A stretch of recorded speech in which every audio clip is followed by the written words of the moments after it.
One of the many advantages to outdoor learning for teachers is that it gives you the opportunity to observe your class working together in ways that you might not observe indoors.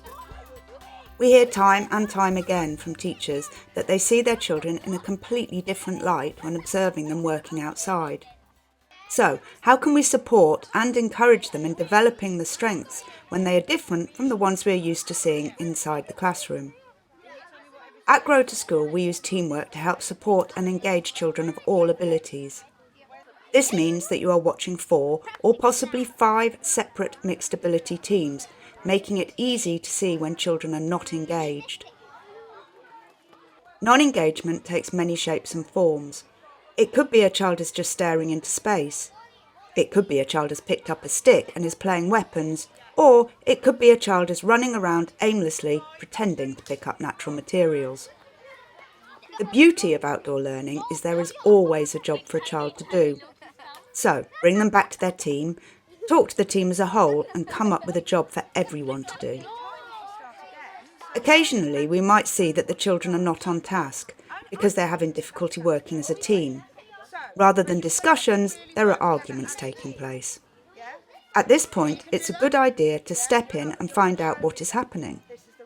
If it looks like there is a personality clash, rather than force the children to work together, sometimes it's better just to pull one child out and put them in another team where you know that there will be a better dynamic.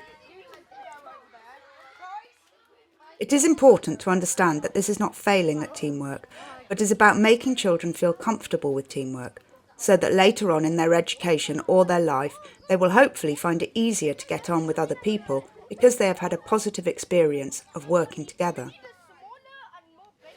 Okay, so let's see the head be a little bit better defined. Can you remember what this is? The liver. The liver. Brilliant. Quite often, children rush to finish, and it is a natural reaction for us to find them something else to do. It looks like a goat. But explain that there is never an end point to an outdoor learning lesson and no work is ever finished. By doing this, we're encouraging the children to focus more. How can you improve that? How can you change this? And that way they learn resilience and focus, and the quality of the work produced improves. And one last thing, magpieing. If a team is struggling and you're losing children and losing engagement because they're finding the concept too difficult or just the practicalities too difficult, allow them to go off and look at how other teams are doing. You're going to have a look at everybody else's.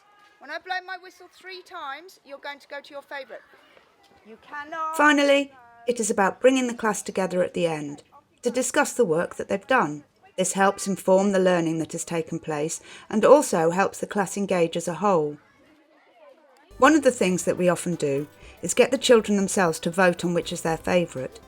This encourages the children to work and push themselves that little bit harder the following week and sets levels of expectation in a fun way.